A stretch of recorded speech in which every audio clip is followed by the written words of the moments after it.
매일 아침 하나님과 함께 누리는 하늘의 양식, 오늘 만나.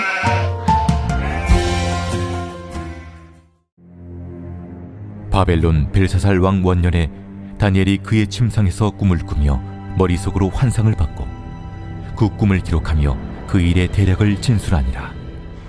다니엘이 진술하여 이르되, 내가 밤에 환상을 보았는데 하늘에 내 바람이 큰 바다로 몰려 불더니 큰 짐승 넷이 바다에서 나왔는데 그 모양이 각각 다르더라.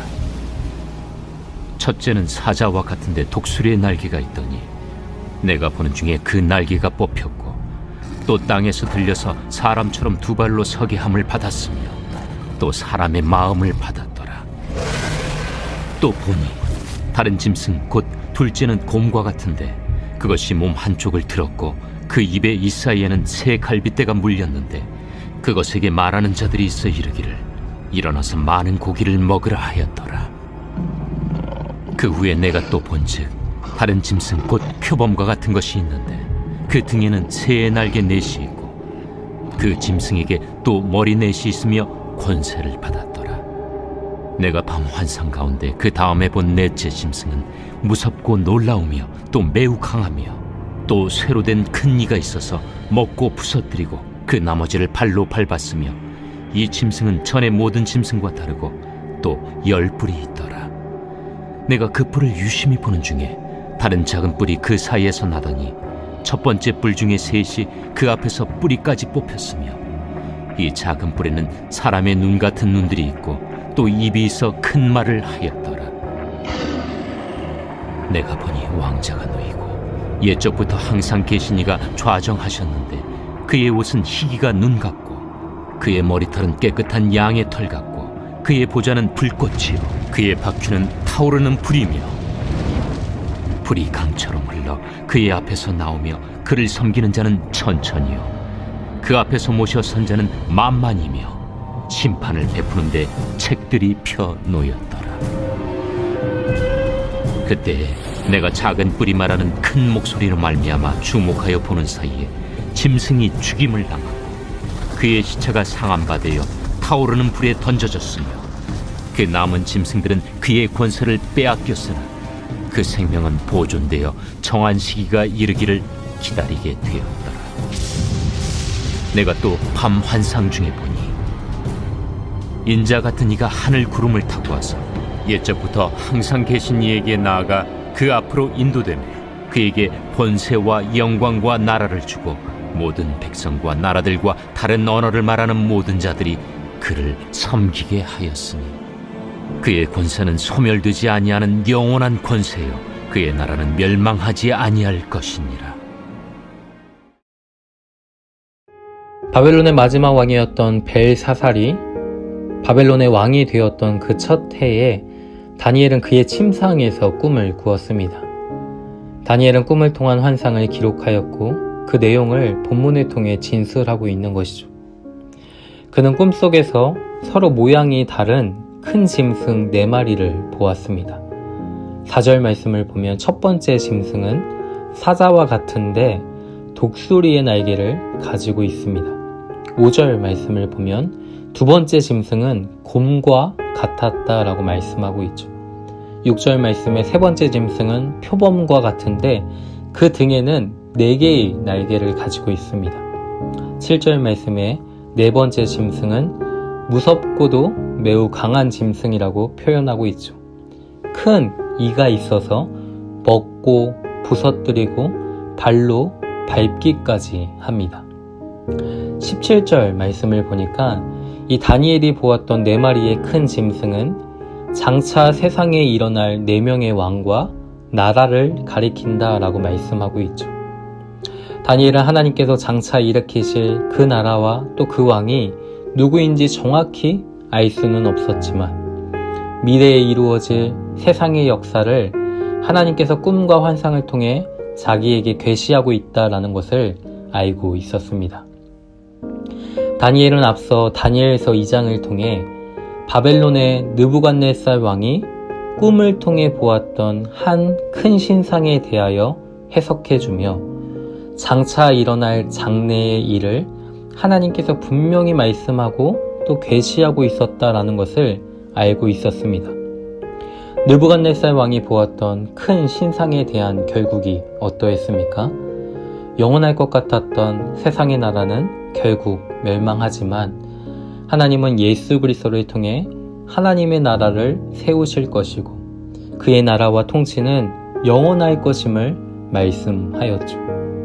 시간이 흘러 이 벨사살이 바벨론의 왕으로 등극하였지만 이 바벨론과 벨사살의 왕의 권세는 영원하지 못할 것임을 다니엘은 이미 환상을 통해 보았고 그 환상을 통해 다시 한번 깨닫고 있는 것입니다.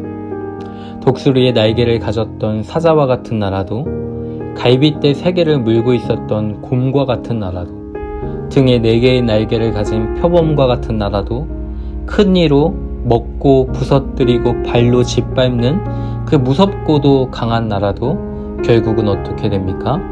12절에 말씀하고 있듯이 하나님께서 주신 그 일시적인 권세는 빼앗기게 되고 하나님의 심판 아래 멸망하게 될 것이다 라는 것이죠. 그런데 하나님은 또 다른 환상을 이 다니엘에게 보여주십니다. 9절 말씀을 보면 옛적부터 항상 계시니가 보좌에 앉아 계시는 환상이었죠.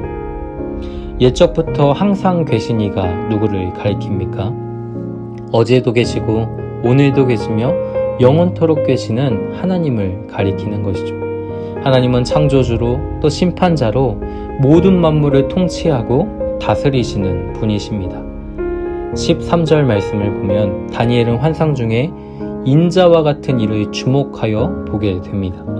인자와 같은 이가 옛적부터 항상 계신 그 하나님 앞으로 인도되매 모든 민족과 백성이 그를 섬기게 되고 그 인자 같은 이에게 영원한 권세가 주어지고 있음을 보게 되는 것이죠. 그의 권세는 소멸하지 않는 영원한 권세요 그의 나라는 멸망하지 아니할 영원한 나라임을 보여주셨습니다. 예수 그리스도를 통해서 장차 우리에게 주어질 하나님의 나라를 보여주는 말씀이었죠.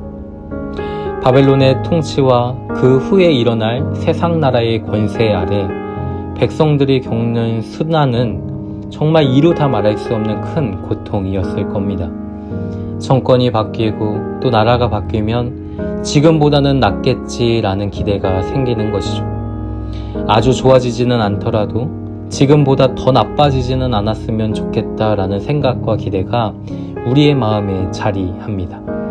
그러나 포로된 백성들의 삶은 좀처럼 나아지지 않았던 것이죠.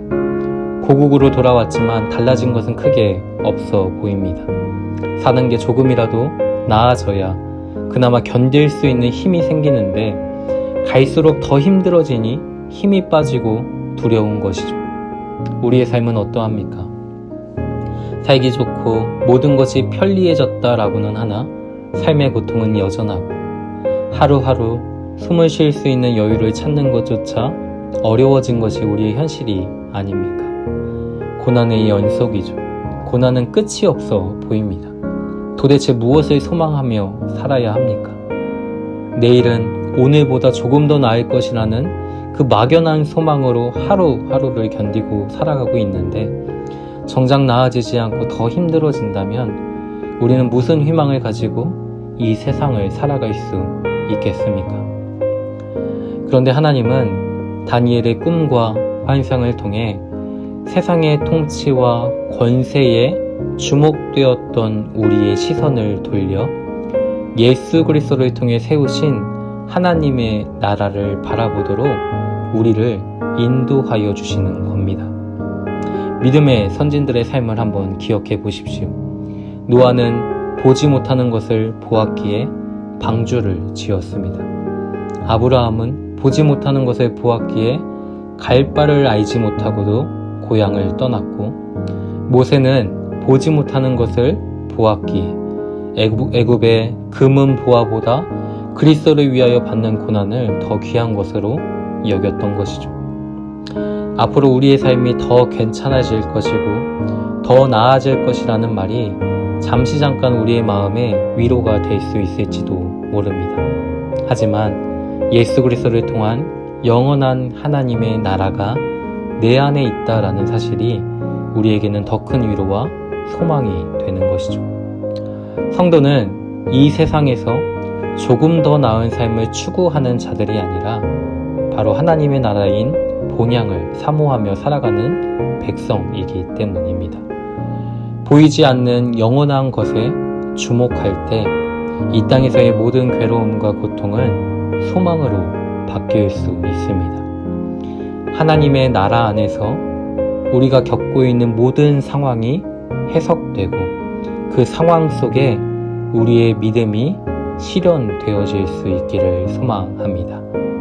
고통 많은 이 땅 가운데서도 영원한 나라를 소망하며 믿음과 기쁨으로 하나님께 영광 돌리는 은혜의 삶으로 나아가는 저와 우리 모든 성도님들의 삶이 되기를 소망합니다.